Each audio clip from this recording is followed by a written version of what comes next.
বন্ধুরা, শম্পা রান্না করে তোমাদের স্বাগত। আজ আমি মাটন রান্না করে দেখাবো। আমি কিভাবে রান্না করি প্রথম থেকে শেষ পর্যন্ত দেখে নাও। এই যে কতগুলো 3টে মতন আলু কেটে নিয়েছি বড় বড় সাইজ করে।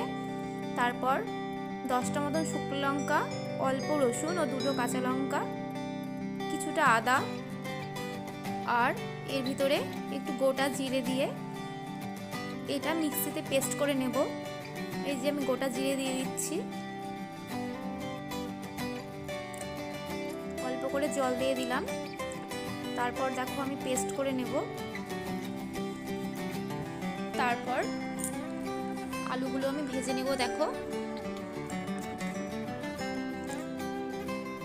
কড়াইয়ে তেল দিয়ে আলুগুলো এবার একটু লবণ হলুদ দিয়ে একটু ভেজে নেব, হালকা একটু লালচে লালচে করে নেব। আলুগুলো না ভেজে নিলে ভালো লাগবে না। এই যে আমার আলু ভাজা কমপ্লিট হয়ে গেছে, এবার আলুগুলো সব তুলে নেব।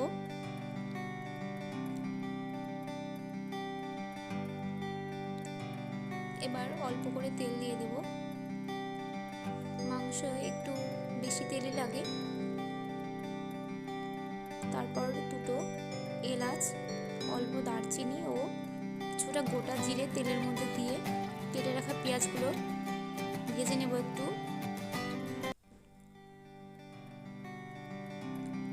আমি এইভাবেই মাটনটা রান্না করি, বেশি খেতে ভালো লাগে। দেখো এবার টমেটোগুলো দিয়ে দিলাম। টমেটোগুলো কেটে রেখেছিলাম, এগুলো একটু ভাজা ভাজা করে নেব পেঁয়াজের সাথে। তারপর অল্প করে একটু তেল দিয়ে দিচ্ছি। তেল একটু কম কম লাগছে মনে হচ্ছে। এই যে বেটে রাখা মশলাগুলো এবার ভালো করে এবার কষিয়ে নেব। তারপর এই দেখো একটু হলুদ দিয়ে দিলাম, লবণ পরিমাণ মতন দিয়ে দিলাম, অল্প একটু সামান্য চিনি দিয়ে দিলাম। এবার মশলাটাকে ভালো করে যত কষাবে তত মাংসটা বেশি টেস্টি হবে খেতে। কষানো মোটামুটি হয়ে গেছে, এবার আমি মাংসগুলো দিয়ে দেব। মাংসগুলো ধুয়ে রাখা আছে, পুরো মাংসটা দিয়ে ভালো করে এবার কষিয়ে নেব।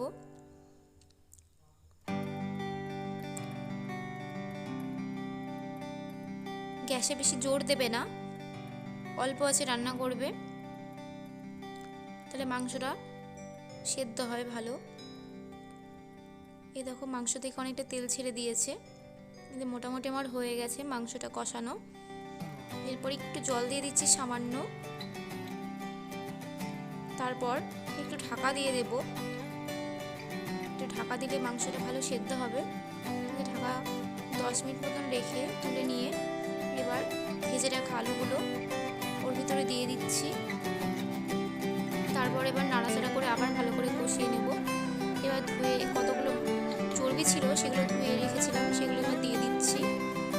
এবার দেওয়া হয়ে গেলে আবার নাড়াচাড়া করে অল্প করে জল দিয়ে আবার আরেকটু কষিয়ে নেব। অল্প অল্প করে জল দিয়ে কষিয়ে নিলে মাংসটা বেশি ভালো হয়, আবার সেদ্ধটাও খুব সুন্দর হয়। খাসি মাংস সেদ্ধ না হলে না ভালো লাগে না খেতে। মাংসে কখনো বেশি পরিমাণে জল দিয়ে কষিয়ে নেবে না, অল্প অল্প করে জল দিয়ে এরকমভাবে কষিয়ে নেবে, দেখবে মাংস খেতে হেভি লাগবে। এই যে দেখো আমার জল শুকিয়ে গেছে, মাংসে অনেকটা তেল ছেড়ে দিয়েছে। এবার জল দিয়ে দিচ্ছি। একটু পাতলা পাতলা টাইপের ঝোল হবে, বেশি গাঢ় হবে না। একটু পরিমাণ মতো লবণ দিয়ে দিলাম, মনে হলো যেন একটু লবণ কম হবে। আলুগুলো সেদ্ধ হয়ে গেছে, আমার মাংস সেদ্ধ হয়ে গেছে। তোমরা বাড়িতে ট্রাই করবে, এভাবে রান্না করলে ভালো লাগবে। আমার পাশে থেকো, নতুন নতুন রান্না এইভাবে আমি তোমাদের রান্না করে দেখাবো। দেখো মাংসটা কত লালচে টাইপের কালার হয়েছে।